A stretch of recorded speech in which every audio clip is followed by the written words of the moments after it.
तो जय हिंद। तो आज हम आप लोगों के बीच उपस्थित हो चुके हैं बिहार बोर्ड कक्षा 10वीं के सब्जेक्ट नागरिक में जो चैप्टर नंबर 2 है, सतह में सरदारी की कार्यप्रणाली, इनके टॉप 20 एमसीक्यू हम लेकर के उपस्थित हो चुके हैं। तो चलिए हम शुरुआत करते हैं बिना विलंब के। क्वेश्चन नंबर 1 की तरफ बढ़ते हैं। क्वेश्चन नंबर 1 में कह रहा है कि संघीय शासन में सर्वोच्च सत्ता किसके पास होती है। सबसे पहले जानिए कि संघीय शासन किसे कहा जाता है। संघीय शासन जो होती है, संघीय शासन जो होता है, इसमें दोहरे स्तर की सरकार होती है। संघीय शासन में दोहरे स्तर की सरकार होती है। दोहरे स्तर की सरकार होती है। दोहरे स्तर की सरकार होती है। तो संघीय शासन में आप जान गए कि इसमें जो होता है वो दोहरी स्तर की सरकार होता है। एक राज्य सरकार होता है और एक केंद्र सरकार होता है। आगे इसमें ऑप्शन में दिया हुआ है कि राज्य सरकार, केंद्र सरकार, स्थानीय स्वशासन और इनमें से कोई नहीं। तो देखिए यहाँ जो राज्य सरकार होता है, इसकी जो जिम्मेवारी होती है वह किसी विशेष राज्य तक के लिए सीमित होती है।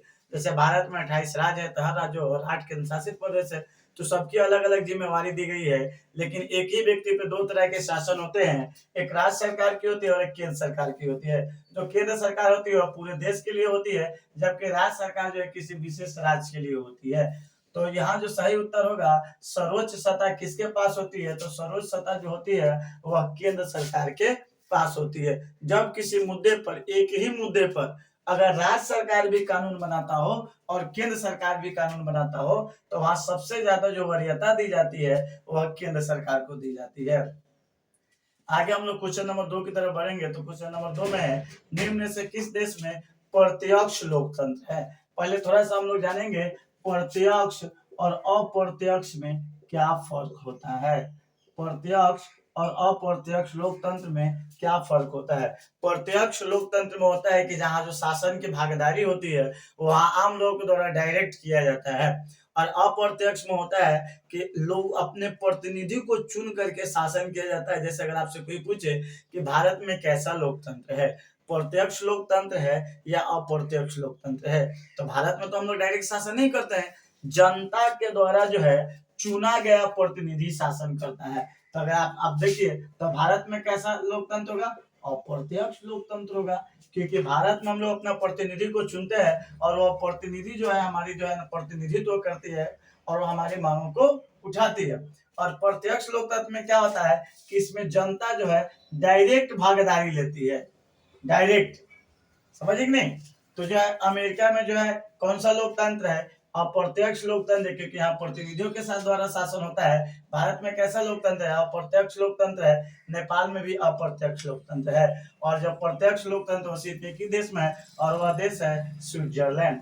आगे क्वेश्चन नंबर 3 की तरफ बढ़ेंगे। तो क्वेश्चन नंबर 3 कह रहा है, स्वतंत्रता के समय भारत में कुल कितनी रियासतें थी। ये बहुत इंपॉर्टेंट क्वेश्चन है, यहाँ आप वीवीआई लगा लीजिए।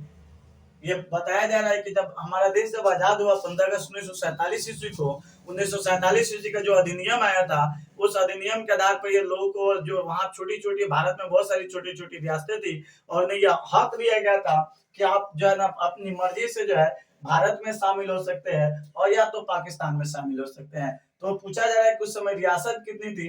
जिस समय अंग्रेजों ने छोटे छोटे भागों में बांटा था, क्या 485 रियासत थी, क्या 550 रियासत थी, या 563 रियासत थी, या 575 रियासत थी। तो जो इसका सही आंसर होगा वह होगा 573 रियासत थी। कितनी रियासत थी वो, 563। जिसका सही आंसर होगा वह 563 होगा। आगे क्वेश्चन नंबर हम जो है 4 नंबर पे बढ़ते हैं। तो क्वेश्चन नंबर 4 कह रहा है कि समवर्ती सूची किस अनुसूची में है। सबसे पहले जानिए कि ये सूची क्या है और ये जो है ये पूछा जा रहा है कौन सी अनुसूची में है। तो जो समवर्ती, देखिए अगर आपसे पूछा जाए कि ये जो सूची है, ये जो सूची है या जो है 7वीं में, कितने में वो, 7वीं। इसको याद करने का एक तरीका है 100 से समवर्ती और 100 से 7वीं, सॉरी 100 से समवर्ती 100 से 7वीं, 100 से समवर्ती 100 से 7वीं। तो समवर्ती सूची क्या है, जो सूची जो होता है मुख्य रूप से 3 तरह के होते हैं। 3 तरह है, 3 प्रकार के हैं, 3 प्रकार के हैं। एक है राज्य सूची, दो में लिख रहे हैं केंद्र सूची, केंद्र सूची और 3 में जो है वह है समवर्ती सूची। 3 में जो है वह है समवर्ती सूची। अब हम जानेंगे राज्य सूची क्या है, समवर्ती सूची क्या है। तो राज्य सूची जैसे हमने आपको बताया कि भारत में 28 राज्य है, तो प्रत्येक राज्य सरकार को यह अधिकार दिया गया है कि अपने राज्य के अगर जो है फायदे के लिए, जन कल्याण योजनाओं के लिए आप कोई अच्छा जो है कानून बना सकते हैं, ये आपका अधिकार है।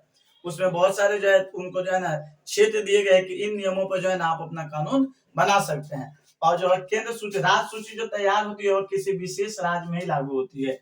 और जो केंद्र सूची जो है, केंद्र सूची को भी बहुत सारा अधिकार दिया गया है कि आप जो इस पे नियम अपना जो है कानून रूल बना सकते हैं। लेकिन एक शर्त यहाँ ध्यान रखना चाहिए कि अगर किसी एक मुद्दे को लेकर के अगर आपसे सवाल पूछा जाए कि राज्य सरकार भी कानून बनाती है और केंद्र सरकार भी कानून बनाती है, तो क्या वहाँ किसकी कानून की ज्यादा वैल्यू होगी, तो वहाँ सबसे ज्यादा अगर किसी की वैल्यू होगी तो केंद्र सरकार की होगी। अभी हमने आपको एक क्वेश्चन पढ़ा रहा था कि संघीय शासन में सर्वोच्च सत्ता किसके पास होती है, तो हमने आपको बताया था केंद्र सरकार के पास। तो देखिए, तो जो अगर एक ही मुद्दे पर राज्य सरकार भी कानून बनाए और केंद्र सरकार भी कानून बनाए तो वहाँ केंद्र सरकार की ज्यादा वैल्यू दी जाती है। जैसे फॉर एग्जाम्पल आप समझिए, बिहार में शराब बंद है, तो क्या ये सभी राज्यों में शराब बंद है, तो बिल्कुल नहीं। क्या ये पूरे देश में शराब बंद है, तो बिल्कुल नहीं। लेकिन बिहार में बंद है। बिहार में इसलिए बंद है कि राज्य सरकार को यह अधिकार है कि उसके अगर लग रहा है कि उसके राज्य में किसी चीजें से नुकसान हो रही है, आम जनमानस जो है ना परेशान हो रही है, तो उसके लिए वो विशेष कानून बना सकती है। तो अब देखिए, अब आगे हम लोग बढ़ेंगे कि देखिए कुछ ऐसे मुद्दे हैं जिसपे राज्य सरकार भी कानून बना सकता है और जो है केंद्र सरकार भी कानून बना सकता है। जहां दोनों कानून बना सकता है वह जो आएगा वह समवर्ती सूची में आएगा। और इसके अलावा जो है जिन मुद्दों का उल्लेख नहीं किया गया है सूची के अंतर्गत, तो वह जो मुद्दा होगा वह जो है अवशिष्ट सूची, जिसपे अधिकार होगा केंद्र सरकार को। हमने कितना सूची बताया हुआ, 3 बताया। तो अब यहाँ से क्वेश्चन क्या है कि समवर्ती सूची, तो देखिए शिक्षा बना स्पेशल राज्य कानून बना सकता है ना, कानून दोनों मिलकर के, दोनों को अधिकार दिया गया है कि आप किस पे कानून बना सकते हैं। तो समवर्ती सूची किस सूची में है, अनुसूची में है, तो 7वीं। 100 से समवर्ती और 100 से 7वीं आप याद रखिएगा।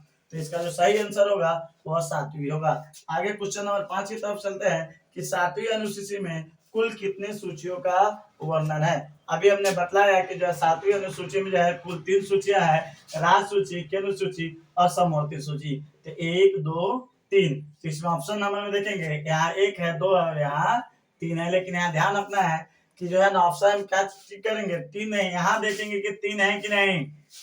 अब बहुत सारे बच्चे यहाँ गलती क्या करते हैं, एक 3 उसको मालूम है तो ए बी सी पे लग ले, नहीं यहाँ देखना है 3, यहाँ 3 है इसलिए हम सी को मारे हैं। चलिए आगे क्वेश्चन नंबर 6 की तरफ बढ़ते हैं। क्वेश्चन नंबर 6 कह रहा है कि शिक्षा शिक्षा किस सूची में आता है, शिक्षा किस सूची में आता है। जब हम आपको वहां पढ़ा रहे थे तो बतला रहे थे कि शिक्षा पे जो है ना वो राज्य सरकार भी कानून बना सकती है और केंद्र सरकार भी कानून बना सकती है। तो जहाँ दोनों लोग मिल करके कानून बनाते हैं वो समवर्ती सूची में जाते हैं।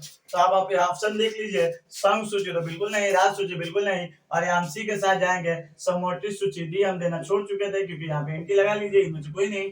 आगे क्वेश्चन नंबर 7 की तरफ बढ़ते हैं। कहा जा रहा है कि मूल संविधान में कितनी भाषाओं का उल्लेख किया गया था। यहाँ बहुत ध्यान से देखना है, यहाँ सवाल पूछा जाए कि मूल संविधान में कितनी भाषाओं का उल्लेख किया गया था। आपसे नहीं पूछा जा रहा है कि यहाँ देखिए ऑप्शन देखिए, हमने यहाँ आपसे पूछा है किया गया था, हमने नहीं पूछा है कि भारतीय जो अभी संविधान है उसमें कुल कितनी जो है भाषाओं का उल्लेख है या अभी कुल कितनी भाषाओं को मान्यता दी गई है। तो हमने कहा कि मूल संविधान, जब संविधान बन रहा था, जब संविधान तैयार हो रहा था, उस समय कितनी भाषाओं को मान्यता दी गई थी। तो उस समय जो है क्या 14 भाषाओं को दी गई थी, क्या 16 भाषाओं को दी गई थी, क्या 20 भाषाओं को दी गई थी या 22। अक्सर बच्चे जो है वो याद किए हो जाते हैं कि 22 भाषा है, ये 22 की तरफ लगा देते हैं। लेकिन जो है यहाँ पर गलत हो जाएगा क्योंकि हमने पूछा है कि मूल्य संविधान, तो हम आपको बताया कि मूल्य संविधान में जो है ना 14 भाषाओं का उल्लेख किया गया है। लेकिन अभी डायरेक्ट पूछ ले आपसे कि अभी कुल कितने भाषाओं को मान्यता प्राप्त है, तो आप कहिएगा 22 भाषाओं को। मूल जो संविधान जो है उसमें 14 भाषाओं का उल्लेख किया गया था। लेकिन अगर वर्तमान में पूछे कि वर्तमान में कितने भाषाएं हैं, तो वर्तमान में 22 है। बच्चा यहाँ क्वेश्चन को ध्यान से नहीं पढ़ते हैं और डायरेक्ट 22 की तरफ चले जाते हैं। हमने पूछा है कि मूल संविधान में कितनी भाषाओं को उल्लेख किया गया है, तो आप कहिएगा मूल संविधान में 14 भाषाओं का उल्लेख किया गया है, लेकिन वर्तमान में कितने भाषाओं का मान्यता प्राप्त है, तो कहिएगा आप 22 है। अब हम आपके एक चीज नोट करवा रहे हैं, आप अपने कॉपी पे लिखिए। 21वां संविधान संशोधन होता है और उस समय जो है ना पहली भाषा जो है जोड़ा जाता है। 21वां संविधान संशोधन होता है। 21वां संविधान संशोधन होता है और उसमें जो पहली भाषा जो जोड़ी जाती है, 21वां संविधान संशोधन में जो ना पहली भाषा जो है सिंधी को जोड़ा जाता है। अब आगे जो होता है 71वां होता है। 71वां में याद रखना है, नमक से इसको याद करना है। न से जो है कर देंगे नेपाली कर देंगे, न से नेपाली कर देंगे, म से मणिपुरी कर देंगे, म से मणिपुरी कर देंगे और क से कोकनी कर देंगे। लेकिन जो है फिर आगे जो है तो 14 के बाद में 15 हुआ, 15 3 18 हुआ। आगे चलता है फिर जो आता है मतलब 52वां संविधान संशोधन होता है और वहां पे जो है ना बोडो को जोड़ा जाता है, बोडो को जोड़ा जाता है, डोंगरी को जोड़ा जाता है, बोडो को जोड़ा जाता है, डोंगरी को जोड़ा जाता है, संथाली को जोड़ा जाता है और जो है एक और भाषा होती है जिसका नाम है मैथिली को जोड़ा जाता है। तो मूल संविधान में जो भाषाओं की संख्या थी 14 थी, लेकिन बाद में 21वां संविधान में संशोधन किया गया, चेंजिंग किया गया और जो पहला भाषा जोड़ा गया वह सिंधी को जोड़ा गया। अब आगे चलते हैं 71वां संविधान संशोधन था, वहां भी 3 भाषाओं को उल्लेख किया गया, ऐड किया गया, नेपाली को, मणिपुरी को और कोकनी को जोड़ा गया। वही जब 52वां संविधान संशोधन होता है तो उसमें जो है बोडो को जोड़ा जाता है, डोगरी को जोड़ा जाता है, संताली को जोड़ा जाता है, मैथिली को जोड़ा। आप इसे नोट कर लेंगे, ये जानना आपको बहुत जरूरी है। आगे क्वेश्चन नंबर हम जो है आगे की तरफ चल रहा है कि भाषा संविधान के किस अनुसूची में है, तो भाषा संविधान की जो है 8वीं अनुसूची में है। भाषा संविधान की कौन सी अनुसूची में है, तो आप कहिएगा यह जो भाषा संविधान की 8वीं अनुसूची में है। आगे जो हम क्वेश्चन नंबर 9 की तरफ चलते हैं, क्वेश्चन नंबर 9 कह रहा है कि श्रीलंका कब स्वतंत्र हुआ। क्या श्रीलंका 1946 ईस्वी में स्वतंत्र हुआ, 1947 ईस्वी में स्वतंत्र हुआ, 1948 ईस्वी में स्वतंत्र हुआ या 1950 ईस्वी में स्वतंत्र हुआ। तो जो श्रीलंका स्वतंत्र हुआ यानी आजाद हुआ है वह 1948 ईस्वी में हुआ है। कौन सा ईस्वी में हुआ है, 1948 ईस्वी में श्रीलंका जो है आजाद हुआ है। सिंहल द्वीप है यहाँ पर, सिंहल द्वीप, इसी के नाम पे श्रीलंका पड़ा है बाबू, सिंहल द्वीप था। इससे अलावा अगर आपसे पूछा जाए कि मोतियों का द्वीप कहाँ है, तो आप कहिएगा श्रीलंका में। अगर क्वेश्चन नंबर 10 पे चल रहे हैं, तो क्वेश्चन नंबर 10 कह रहा है कि किसने कहा था कि भारत की आत्मा गांव में बसती है। किसने कहा था कि भारत की आत्मा गांव में बसती है? क्या डॉक्टर राजेंद्र प्रसाद ने कहे थे, क्या मौलाना अबुल कलाम आजाद ने कहे थे, या महात्मा गांधी कहे थे, या जवाहरलाल नेहरू कहे थे? तो जो इसका सही ऑप्शन होगा वो ऑप्शन होगा महात्मा गांधी। महात्मा गांधी कहे थे कि भारत की जो आत्मा होती है वह गांव में बसती है। भारत की आत्मा जो है कहाँ बसती है, तो वह गांव में बसते हैं। जब हम आप लोगों को संसाधन चैप्टर पढ़ा रहे थे तो हम आप लोगों को पढ़ाए हुए थे कि महात्मा गांधी ने कहा था कि हमारे पास पेट भरने के लिए बहुत कुछ है लेकिन पेटी भरने के लिए नहीं। तो ये किनका कथन है, तो आप कहिएगा महात्मा गांधी की कथन है। आगे जब आपसे पूछा जाए कि यंग इंडिया पत्रिका के लेखक कौन है, यंग इंडिया पत्रिका के लेखक कौन है, तो आप कहिएगा यंग इंडिया जो पत्रिका है इसके लेखक है महात्मा गांधी। एक और हम आपसे क्वेश्चन पूछते रहते कि किसने कहा था कि जो है बिहार के विकास किए हुए, बिहार के तेजी से आगे बढ़ा हुआ भारत का विकास नहीं किया जा सकता है। अब जब हम लोग आगे बढ़ेंगे तो आगे जो बढ़ेंगे वह क्वेश्चन नंबर जो होगा वह 11 होगा। क्वेश्चन जो है पंचायती राज व्यवस्था की शुरुआत सर्वप्रथम किस राज्य में हुई। यहाँ जो क्वेश्चन पूछा जाए पंचायती राज व्यवस्था की शुरुआत जो है किस राज्य में हुई, राज्य पूछा जा रहा है। क्या ऑप्शन देखिए, क्या मध्य प्रदेश में हुई, क्या राजस्थान में हुई, क्या बिहार में हुई, क्या तेलंगाना में हुई। तो जो इसका सही आंसर होगा और जो देखिए मध्य प्रदेश जो है, तो आप अगर आपसे पूछा जाए कि वन विस्तार के मामले में भारत के किस राज्य में सबसे ज्यादा वनों का विस्तार है, तो आप कहिएगा मध्य प्रदेश में है। तो ये तो नहीं हो सकता। आगे जो है ऑप्शन बी में दिया हुआ है, क्या राजस्थान में हुआ, क्या बिहार में हुआ, क्या तेलंगाना में हुआ। तो जो इसका सही उत्तर हो जाएगा वह राजस्थान हो जाएगा। देखिए थोड़ा सा आप यहाँ नोट कीजिए, वह तारीख था 2 अक्टूबर 1959 को जो है ना राजस्थान में पंचायती राज व्यवस्था लागू की गई थी। देखिए महात्मा गांधी का सपना था कि स्थानीय स्वशासन को बढ़ावा दिया जाए। हमने आपको क्वेश्चन नंबर 10 करा रहा था तो हम बताए थे कि महात्मा गांधी का कथन था कि गांव के विकास के बिना जो है देश का विकास संभव नहीं है।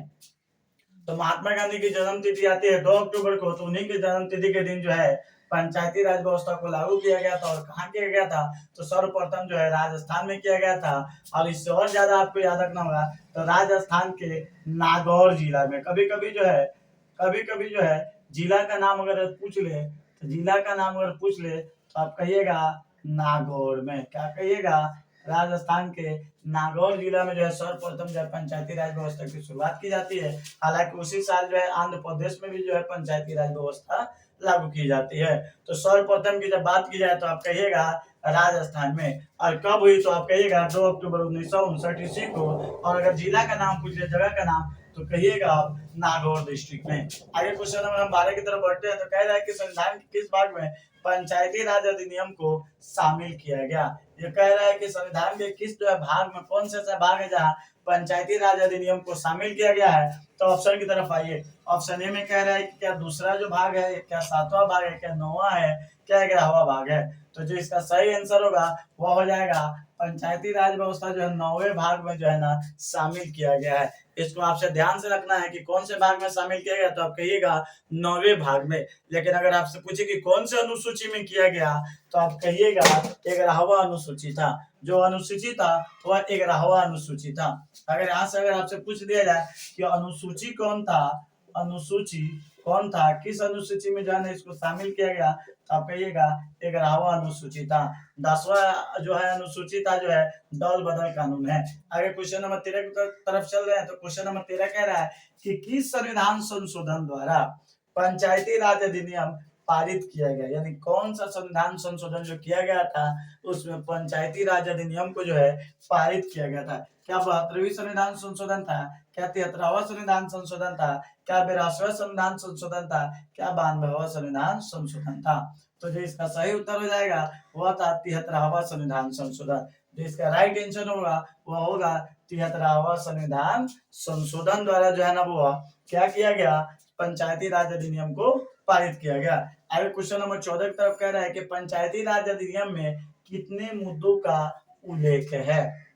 देखिए हमने भाग कितना बताया है 9, अनुसूची कितना बताया है 11, किस संविधान संशोधन 73वां संविधान। अब पूछा जा रहा है कि इसमें कितने मुद्दों का उल्लेख था, तो भाग कितना है वो 9, भाग कितना है 9, अनुसूची कितना है,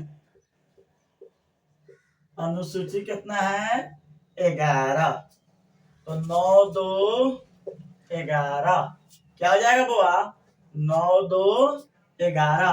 तो पहले लगाएंगे 9 को, फिर कह रहे हैं 2 मिल के क्या बन रहा है 11 बन रहा है, तो आप क्या कहिएगा 29 कहिएगा। तो देखिए इसको ठीक से याद करना है, भाग 9 अनुसूची 11, तो 9 2 11 भाग गया, भाग में है, भाग 9 हुआ पहले भाग, फिर 11 9 2 11, तो भाग पहले आया तो 9, फिर 2, तो 2 9 कितना होगा 11 हो गया। ऐसे इसको आप जोड़ कर भी कर सकते हैं 9 2 11, लेकिन कंफ्यूजन क्रिएट कब होता है जब यहाँ पे भी दे दे। तो फिर आपको ध्यान रखना है कि 9 2 11, 9 आ गया, 9 आ गया, 9 में 2 जोड़ दिया तो कितना आ गया 11वां अनुसूची आ गया। तो यहाँ ध्यान रखता है कि कितने मुद्दों का उल्लेख किया गया, तो आप कहिएगा 29। और इसको ट्रिक वाइज याद रखिएगा 9 2 11। आगे क्वेश्चन नंबर 15 की तरफ चल रहा है तो क्वेश्चन नंबर 15 कह रहा है ग्राम पंचायत का प्रधान कौन होता है। यहाँ दो चीजों में कंफ्यूजन होता है, कभी कभी एग्जामिनर आपसे बहुत ही हल्का क्वेश्चन पूछता है लेकिन आप गलत कर जाते हैं। यहाँ एक पूछा गया है कि ग्राम पंचायत, समझिए ग्राम पंचायत, और एक और ऑब्जेक्टिव यहां से बनाता है वो क्वेश्चन पूछता है ग्राम कचहरी, ग्राम कचहरी। तो सुनिए कचहरी में लोग काहे के लिए जाता है, जब कोई लड़ाई झगड़ा वाद विवाद होता है तो लोग जाता है कचहरी में, चलो कचहरी में फैसला होई, तो कचहरी जाएगा जी। तो कचहरी कहाँ, तो कचहरी में तो गांव में है, कचहरी कहाँ लगता है, कौन कोई विवाद होता है तो आप लोग देखिएगा लोग सरपंच के पास जाता है। किसके पास जाता है, सरपंच के पास। सरपंच के पास सचिव होता है, सरपंच सारा बातों को सुनता है, उसके बाद में वो फैसला देता है। तो अगर आपसे पूछा जाए कि ग्राम कचहरी बहु लड़ाई झगड़ा केकरे पास जाता है ग्राम में, तो कहिएगा सरपंच के पास। तो कचहरी कहे तो आप कहिएगा सरपंच, लेकिन जब कहे ग्राम पंचायत तो आप कहिएगा मुखिया। ग्राम पंचायत, तो आप क्या कहिएगा? मुखिया। अगर आपसे सवाल पूछा है कि ग्राम पंचायत का प्रधान कौन होता है, तो आप कहिएगा मुखिया। और ये देखो कचहरी कह रहा है, कचहरी में जाता है, लड़ाई झगड़ा विवाद होता था, किसके पास जाता है कचहरी में? सरपंच के पास जाते हैं। तो ग्राम कचहरी का है तो सरपंच कहिएगा, और ग्राम पंचायत का है तो मुखिया कहिएगा। आगे क्वेश्चन नंबर जो है इसका सही आंसर हो जाएगा, यहाँ ग्राम पंचायत पूछा गया है तो हम मुखिया करेंगे, लेकिन पंचायत की जगह पर अगर कचहरी लगा दिया गया रहता तो हम सरपंच करते हैं। आगे क्वेश्चन नंबर 16 की तरफ चले तो कह रहा है पंचायती चुनाव लड़ने के लिए, बहुत इंपॉर्टेंट क्वेश्चन है, एमबीबीआई लगा लीजिए कि पंचायती चुनाव लड़ने के लिए कितनी आयु होनी चाहिए, यानी अगर ग्राम पंचायत के आपको चुनाव लड़ना है तो आपकी उम्र कितनी होनी चाहिए? क्या 18 वर्ष होना चाहिए, क्या 21 वर्ष होना चाहिए, क्या 25 वर्ष होना चाहिए, क्या 30 वर्ष होना चाहिए? आप हमें बताइए कि कितना वर्ष होना चाहिए। तो देखिए अक्सर लोग क्या करते हैं, 18 साल को वोट देने का अधिकार आपको कितना वर्ष पे मिल रहा है? 18 साल पे मिल रहा है। कितने साल पे मिल रहा है वो? 18 साल पे। तो क्या जो वोट देने का अधिकार हमें जो मिला है 18 वर्ष पर, तो क्या 18 वर्ष पर हम ग्राम पंचायत के चुनाव लड़ सकते हैं? बिल्कुल नहीं। 21 वर्ष पे। कितने वर्ष पे? ग्राम पंचायत का चुनाव लड़ने के लिए कितना उम्र होना चाहिए? तो नोट कीजिए, देखिए हम यहाँ लिख रहे हैं ग्राम पंचायत, ग्राम पंचायत का चुनाव अगर लड़िएगा तो आपका उम्र होना चाहिए 21 साल। अगर आपको चुनाव लड़ना है विधानसभा, इसी को कहा जाता है एमएलए, देखिए 25 वर्ष।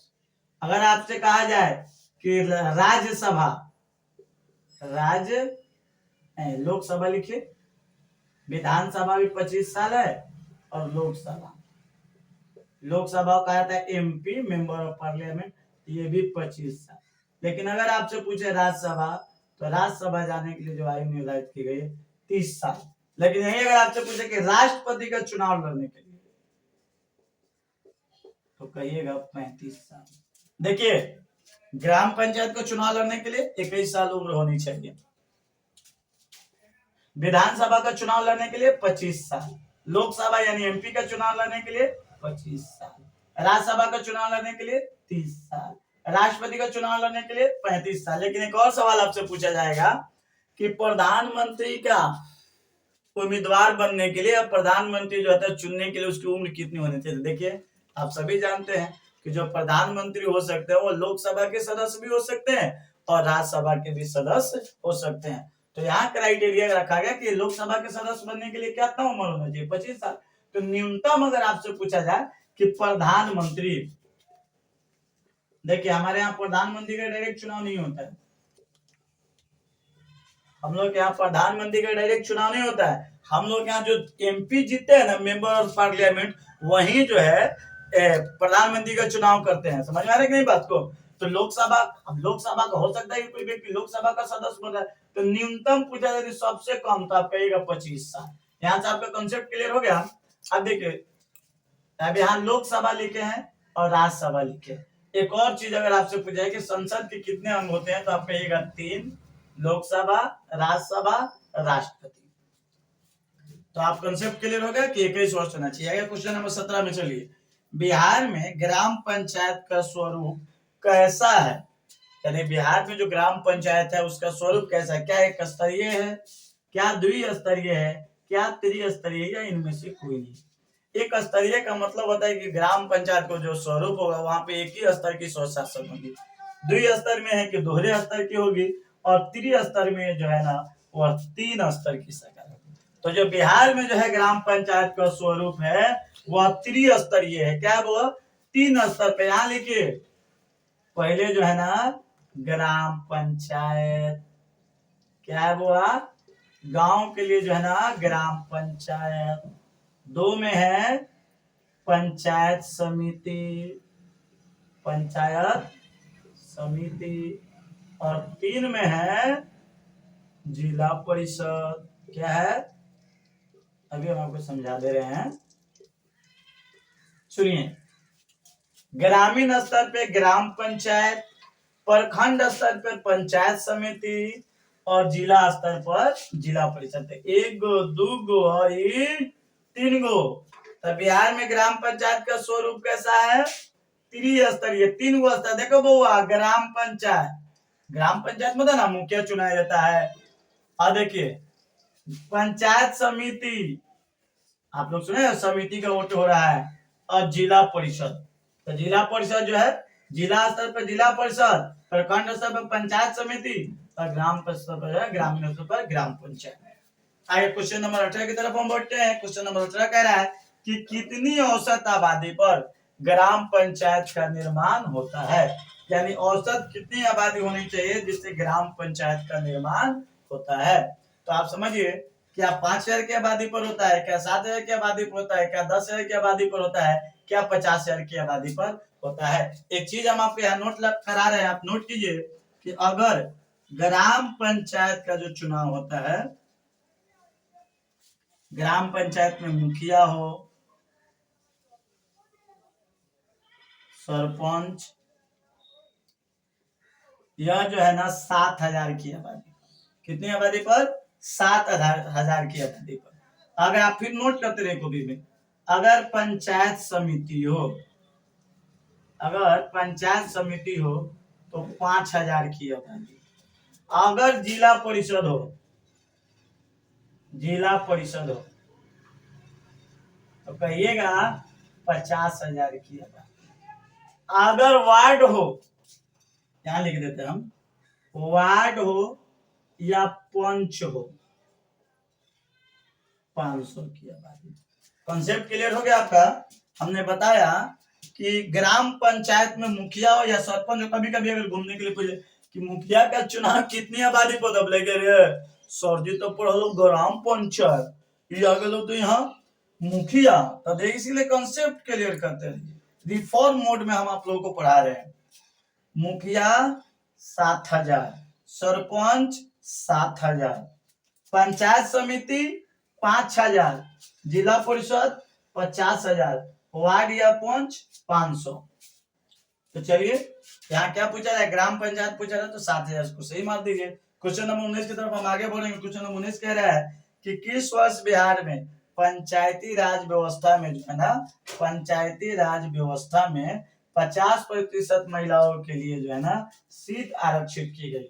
यानी कौन सा ऐसा साल था जिस साल में जो है ना बिहार में जो है ना पंचायती राज व्यवस्था में जो है ना महिलाओं के लिए जो है 50% सीट आरक्षित की गई। तो वह साल क्या 1995 का था, क्या 2005 का था, 2006 का था, और 2012 का था।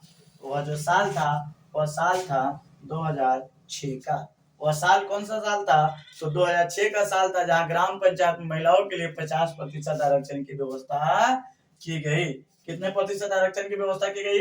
अच्छा एक और यहाँ हम पढ़ा रहे थे, सुनिए, ग्राम पंचायत पढ़ा रहे थे ना, तब पूछा जाए ये जो त्रिस्तरीय किया गया है, त्रिस्तरीय इसकी समिति के अनुशंसा पे किया गया था, कहिएगा बलवंत,